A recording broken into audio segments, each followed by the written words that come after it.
haría los sacrificios pertinentes para el dios Poseidón. Y esto provocaría la Odisea. Los 10 años tortuosos que tendría que pasar el héroe para volver hasta su casa. Hola chicas mías, yo soy Verónica y bienvenidos de nuevo a este precioso canal en el que vamos a hablar de libros, de pelis y de mitología. Bueno, sección mitología, os traigo hoy uno de los personajes más importantes, más conocidos, más populares de la Ilíada y sobre todo de la Odisea. No voy a hablar de Aquiles, sobre todo porque Aquiles no aparece en la Odisea, pero sí el responsable de cierta idea de cierto caballo y que tuvo una travesía de vuelta muy chunga. Sí, hablo de Odiseo, de nombre romano Ulises. Así que sin enrollarme más como una persiana, vamos a hablar un poquito de él, que en parte me da penita. Odiseo era el hijo de Laertes y de Anticlea y era el rey de Ítaca. Estuvo casado con Penélope y tuvieron un hijo llamado Telémaco. Odiseo era un gran guerrero, pero también era un hombre inteligente, paciente, astuto. No por ello, Hesíodo describe a Odiseo como alguien paciente y Homero como alguien igual a Zeus en el recurso de su mente. No por ello tenía como como benefactora a la diosa Atenea. Y teniendo en cuenta que Atenea protege a los héroes, sí, efectivamente, Odiseo era de la categoría de héroe, según el pensamiento griego. Vale. En un inicio, él no quería ir a la guerra de Troya cuando lo invocaron. No quería dejar a Ítaca sin rey durante tanto tiempo, porque él era consciente de que iba a tener que irse por mucho tiempo. Así que, ¿qué hizo? Intentó alegar locura, en plan, no estoy en mis capacidades mentales para poder ir a esta gran empresa. ¿Qué hizo? Bueno, la verdad es que fue bastante ingenioso. Porque delante del emisario que Menelao enviaría para decirle a Odiseo, oye guapo, que tú tienes que ir a Troya, llamado Palamedes, Odiseo ató a un asno y a un buey unidos, arando la tierra y en vez de esparcir semillas, esparcía sal. O sea, cosas que eran una locura.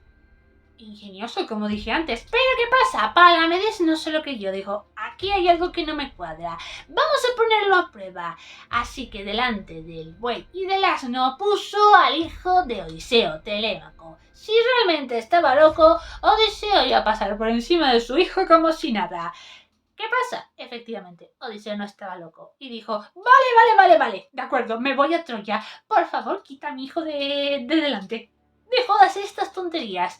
Y bueno, antes de llegar a Troya tuvo que persuadir a un par de personas para que efectivamente fueran a la guerra. Uno de ellos, curiosamente, fue Aquiles. Aquiles, bueno, yo creo que tampoco necesito convencerlo mucho, teniendo en cuenta que le iba mucho la guerra. Vale. Luego también tuvo que persuadir a la hija de Agamenón, Ifigenia, para que se uniera a las fuerzas griegas de Áuride. Luego pasó el tema de los sacrificios, Artemisia se cabreó y bueno, salvó a la hija Ifigenia de un fatal destino y fue una de sus doncellas. Vale, después de esto, Odiseo llegaría a Troya. Pero realmente no tuvo grandes participaciones, alguna contienda chiquitita, pero no fue hasta las últimas etapas donde realmente cogería protagonismo. Y fue uno de los primeros momentos de las etapas finales, fue después de la muerte de Aquiles. Se disputaron la armadura del gran guerrero. Y ahí estaba Odiseo luchando contra Áyax. ¿Qué pasa? Que resulta que Odiseo ganaría a Áyax. Áyax lo vería como una afrenta, se volvería loco, pero su vida acabaría. No por manos de Odiseo. Vale. Odiseo se queda con la armadura, pero claro, seguían sin ganar la guerra. Eso era interminable. Al fin y al cabo, los troyanos tenían los muros, los griegos tenían a sus soldados. Así que Odiseo se le ocurrió la famosa idea del caballo de Troya. Bueno, esta parte la paso un poquito por encima porque ya hice un vídeo sobre la guerra de Troya. Os lo dejo en la caja de descripción ese vídeo. Vale. Odiseo, inspirado por la diosa Atenea, se le ocurre que hagan un caballo de madera como tributo precisamente a la diosa, porque supuestamente Atenea se enfadaría con los griegos, se pondría de parte de los troyanos. Esto lo consideran los troyanos una victoria y se llevan el caballo hacia el templo de Atenea. ¿Qué pasa? Dentro de ese caballo habría unos cuantos griegos que abrirían las puertas de Troya, empezarían a atacar a diestro y siniestro y ¡hala! Victoria para los griegos. Troyanos, adiós muy buenas. Odiseo vería la oportunidad de volver a Ítaca, de volver hasta su casa. ¿Qué pasa? Que aquí comete un error que parece que todos en la mitología griega lo cometen, no aprenden, y es que digamos que por ciertas contiendas y que se le olvidaron, sobre todo contiendas, no haría los sacrificios pertinentes para el dios Poseidón. Y esto provocaría la Odisea. Los 10 años tortuosos que tendría que pasar el héroe para volver hasta su casa. En estos 10 años, Odiseo pasaría por muchos puertos poco amistosos, pero ese era el menor de sus problemas. Una de sus primeras paradas fue en la isla de Cícones, en el que el dios Apolo le daría al héroe 12 frascos de vino. Luego, hubo una tormenta. Se va a repetir mucho el tema de la tormenta. Odiseo y su flota serían arrastrados hasta las orillas del Lotófagus. Si comían la planta que había allí, olvidarían su patria. Odiseo rechaza comer esa planta y eso hace que vaya hasta Ítaca. O sea, emprendan el viaje de regreso. Vale. Luego tienen otra parada, que es en la isla de los Cíclopes, en donde cuidan de ovejas. Allí resulta que se encuentran con Polifemo, un cíclope hijo de Poseidón. Vaya qué coincidencia. El gigante se encapricharía de los griegos y empezaría a comérselos como aperitivo de 2 en 2, por así decirlo.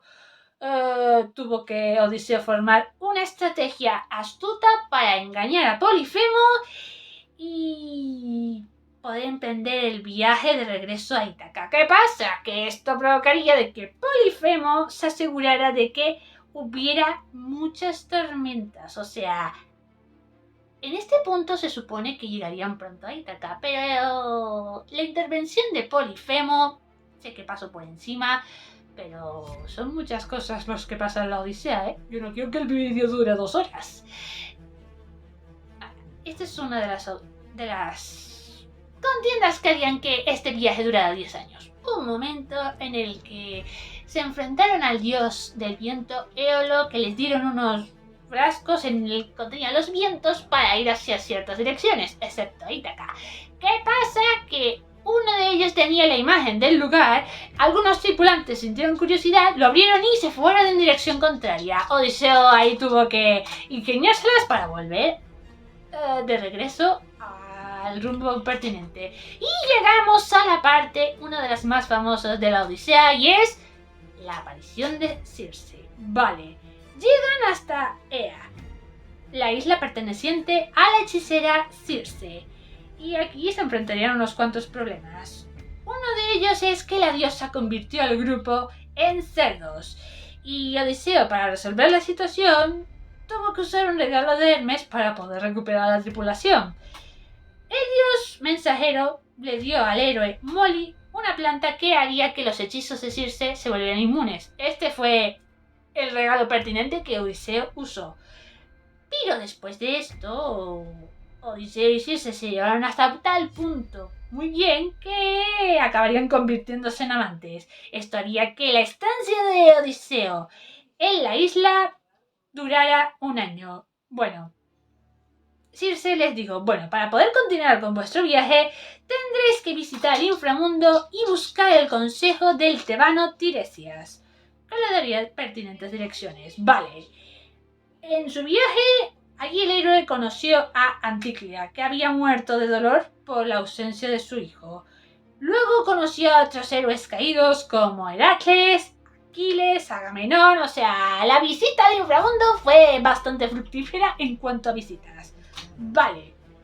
Luego, durante el trayecto se encontraría la famosa isla de las sirenas, que con un canto, un sonido de ellas, te volverías loco, te tirarías del barco y morirías durante el proceso para llegar hasta las sirenas. Odiseo sabía esto, conocía la existencia de las sirenas, entonces ¿qué hizo? Provocó que le ataran al mástil en plan que no quería desprenderse del barco y que los tripulantes se taparan los oídos. Salieron ahí sin ningún problema.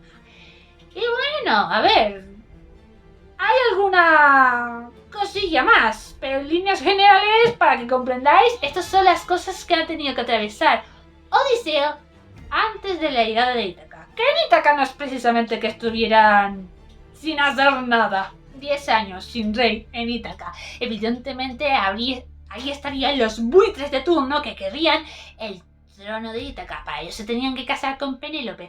Pero Penélope es la mujer más fiel del planeta. Ya podría haberlo hecho Odiseo, pero bueno. Penélope fue bastante fiel. De hecho, ella decía, cuando termine cierto telar, yo elegiré a uno de mis pretendientes. Volveré a casarme, reharé mi vida. ¿Qué pasa? Que cada noche iba deshaciendo un poquito de su trabajo y eso era el telar de nunca acabar. Claro, esto provocaría que cuando llegue Odiseo vería que prácticamente todo el mundo lo había olvidado. Chico, es normal, 10 años fuera de casa, más los años que estuviste en Troya, o sea, en total 20 años, porque la guerra de Troya duró 10 años. Una media de 10.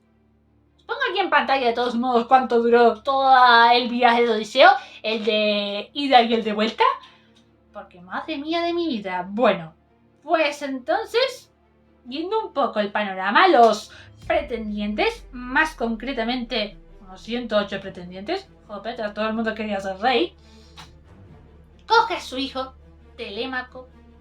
Bueno, a ver, ya estaba mayorcito, podía hacer planes de conspiraciones con su padre y juntos acabarían con todos los pretendientes. Daros cuenta de que Odiseo estaba disfrazado de mendigo y se puso entre los pretendientes. Estos empezaron a maltratarlo, a humillarlo en plan, mira este mendigo, más tonto y no nace. ¿Qué pasa? Aquí Penélope reta a todos a un tiro con arco y el que tuviera el mejor tiro sería quien se casaría con Penélope. Efectivamente, ninguno de los pretendientes de los 108 llegó a tener un tiro decente. Sin embargo, el mendigo guión Odiseo, ese sí, porque él era un experto en arco. Tensa el arco, dispara y gana la contienda. Luego se quita el disfraz y ¡sorpresa, señores! ¡El rey ha vuelto! Vosotros estáis acabados. Los pretendientes intentan huir despavoridos. ¿Qué pasa? Telémaco había cerrado todas las puertas del palacio, estaban todos atrapados y Odiseo dijo, venga, hay que barrer la casa, llevo tiempo aquí sin hacer las tareas del hogar. Y acabó con todos los pretendientes. Recuperaría a su esposa, recuperaría su reino y vivirían felices y comerían perdices. Aunque Odiseo tendría un trágico final. Porque, ¿os acordáis de que tuvo ahí un lío con Circe? A ver, no fue la única con la que tuvo un lío en esos 10 años de ausencia. Pero bueno, el hijo de Circe y Odiseo, Telégono, había aterrizado en Ítaca en plena batalla y sin darse cuenta había acabado con Odiseo. Mató a Odiseo, digo. También qué mala suerte, no es por nada. Os lo he contado de forma bastante resumida, seguro que me he dejado bastantes detalles, de hecho ya os lo digo que me he dejado algunos detalles, pero en líneas generales es una historia en la que, una vez más, no cabres nunca un dios porque mira las cosas que te puede hacer. Y no es lo peor que ha hecho un dios de la mitología griega. Curioso. Bueno, y esto es todo lo que puedo decir acerca de la figura de Odiseo. Hay que tener en cuenta que con la Ilíada y la Odisea se pueden hacer vídeos muy interesantes, sobre todo si vamos personaje por personaje. Aquí hay algunos que no descarto hacerlos en el futuro. No diré en qué momento exacto, pero sí en el futuro. Así que bueno, sin más dilación, vámonos a ir despidiéndonos. En la cajita de descripción vais a encontrar todas mis redes sociales para que me podáis ir siguiendo. Suscribiros, darle a like, campanita, compartir, hay que ser generosos en esta vida y comentar. Comentad si conocíais la Odisea. tipo si habéis leído la Odisea o habéis investigado acerca de la Odisea. Valen películas siempre que sean fieles a la historia original. Y de esas hay pocas. Bastante pocas, la verdad. Así que, bueno, eso es todo. Así que, nos vemos en un próximo vídeo.